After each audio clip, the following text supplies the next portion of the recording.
اللہ الرحمن الرحیم۔ میرے پیارے احمدی بھائیوں، بہنوں، بزرگوں، السلام علیکم ورحمۃ اللہ وبرکاتہ۔ میں اپنی پچھلی ویڈیو جلسہ سالانہ ربوہ 1956 میں جلسہ سالانہ قادیان کہہ گیا ہوں، اس کو جلسہ سالانہ ربوہ سمجھا جائے۔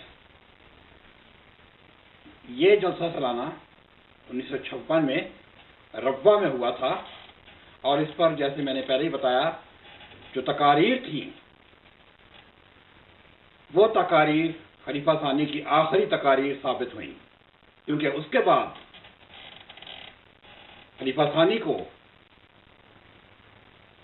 فالج کا ایسا اٹیک ہوا کہ وہ 9 سال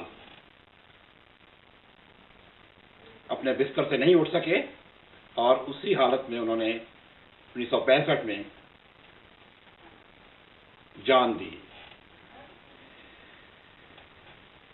قادیان سے خلیفہ ثانی 1947 میں اسی طرح نکلے تھے جس طرح آج ہمارے سامنے لال مسجد کا امام، غالباً اس کا نام عبدالرشید ہے یا عبدالعزیز، وہ نکلا۔ لال مسجد کے امام میں کم از کم اتنی جرات تھی کہ اس نے مسجد کو اس وقت تک نہیں چھوڑا جب تک رینجرز نے مسجد کا محاصرہ نہیں کر لیا۔ تو اس نے برقع پہنا اور عورتوں کے ساتھ اس نے فرار ہونے کی کوشش کی۔ اس کے برعکس جو خدا کا ایک بنایا ہوا خلیفہ تھا وہ قادیان سے اس طرح نکلا ہے، اس وقت نکلا ہے جب قادیان والوں کا تو کوئی خطرہ ہی نہیں تھا۔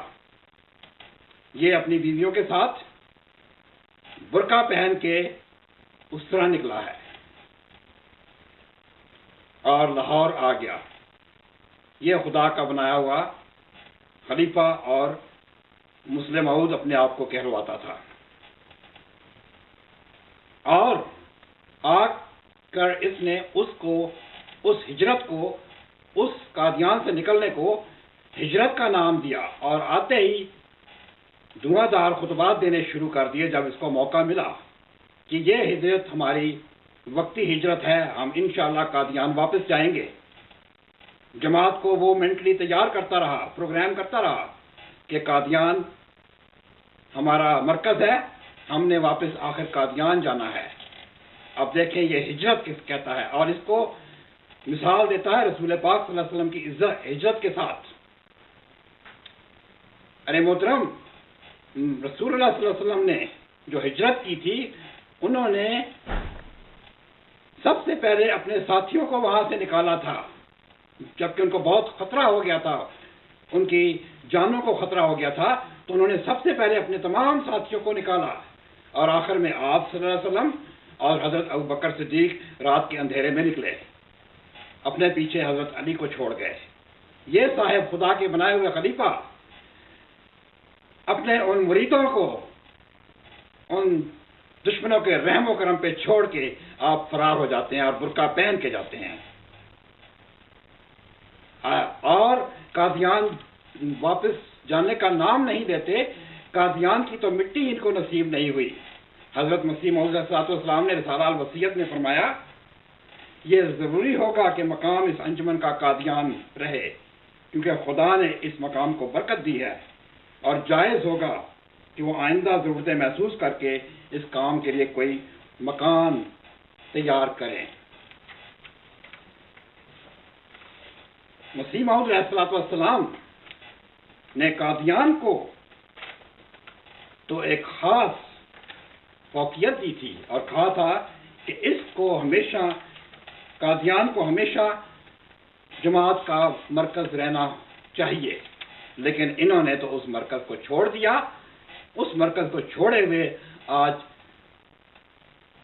63-64 سال سے زیادہ ہو گئے ہیں، آج واپس جانے کا نام نہیں ہے۔ یہ تو ان کی ہجرت تھی۔ اس کے بعد ان کے بیٹے مرزا طاہر نے 1981 یا 82 میں ربوہ سے ہجرت کی، اور اسی طرح اپنے والد کے نقش قدم پر چلتے ہوئے بڑے دھواں خطبے دیے. مجھے ایک ان کی نظم کا کبھی کبھی ایک آدھ شعر یاد آتا ہے. انشاءاللہ کبھی وہ مجھے نظم مل گئی تو میں آپ کے سامنے پیش کروں گا. وہ یہ کہا کرتا تھا کہ یہ تو ہجرت ہماری عارضی ہے, ہم نے واپس جانا ہے. کہا کرتا تھا تم دیکھو گے ہم آئیں گے, یہ بات نہیں ہے برسوں کی. پر میرے پاس مجھے یاد نہیں ہے وہ کیا شعر تھے. تو یہ اکثر ایمان افروز شعر پڑھایا کرتا تھا اور پیچھے ربوہ والے اس کا انتظار کرتے رہے. اور یہ شخص بھی آخر 2003 میں چل بسا. اس کو بھی ربوہ کی مٹی نصیب نہ ہوئی. مسیح موعود علیہ السلام بہشتی مقبرہ کے بارے میں فرماتے ہیں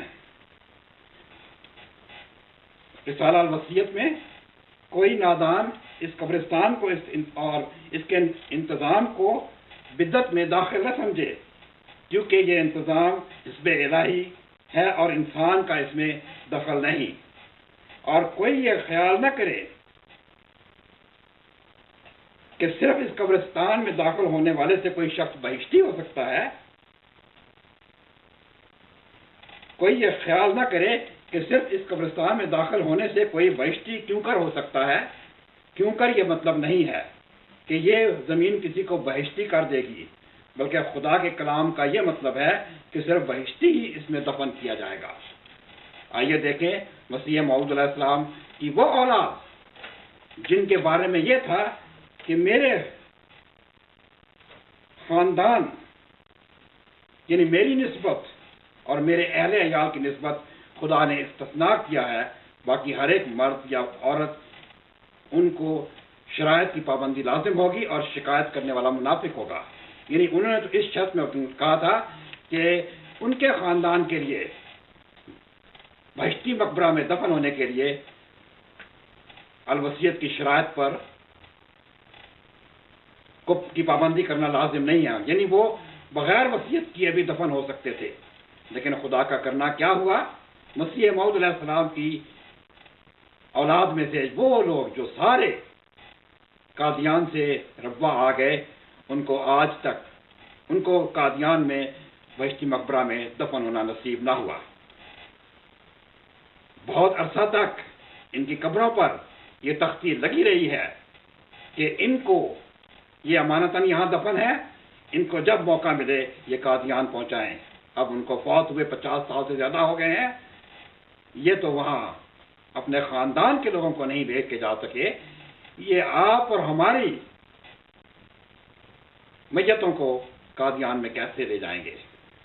یہ انشاءاللہ یہ خلفاء جو کہ لندن میں آ چکے ہیں یہ یہیں مریں گے. مسرور صاحب بھی یہیں مریں گے. مسرور صاحب کے آنے والے خلفاء جو مرزا خاندان سے ہوں گے وہ بھی یہیں مریں گے. یہ قادیان واپس نہیں جائیں گے, یہ ربوہ واپس نہیں جائیں گے. میں قادیان اور ربوہ والوں سے یہ اپیل کرتا ہوں کہ مسیح موعود علیہ السلام آپ کے پاس وصیت ایک امانت رکھا گئے ہیں, آپ ان امانت کی خیانت تو نہ کریں.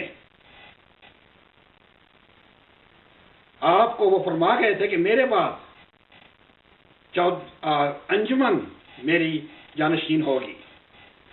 انہوں نے تو انجمن کو توڑ دیا اور یہ اس کے بعد قادیان سے بھی نکلے اور ربوہ سے بھی نکلے. آپ ان خلفاء کا, ان خاندانی خلفاء کا انتظار نہ کریں. آپ قادیان میں انجمن بنائیں, اسی طرح ان کی خواہشات کے مطابق ربوہ والے ربوہ میں انجمن بنائیں, اور مسیح موعود علیہ السلام کی منشا کے مطابق قادیان کی انجمن کو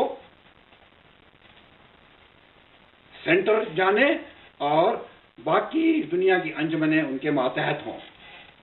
اللہ تعالی ہمیں اور آپ سب کو مسیح موعود علیہ السلام کی ان وصیتوں پر عمل پیرا ہونے کی توفیق عطا فرمائے.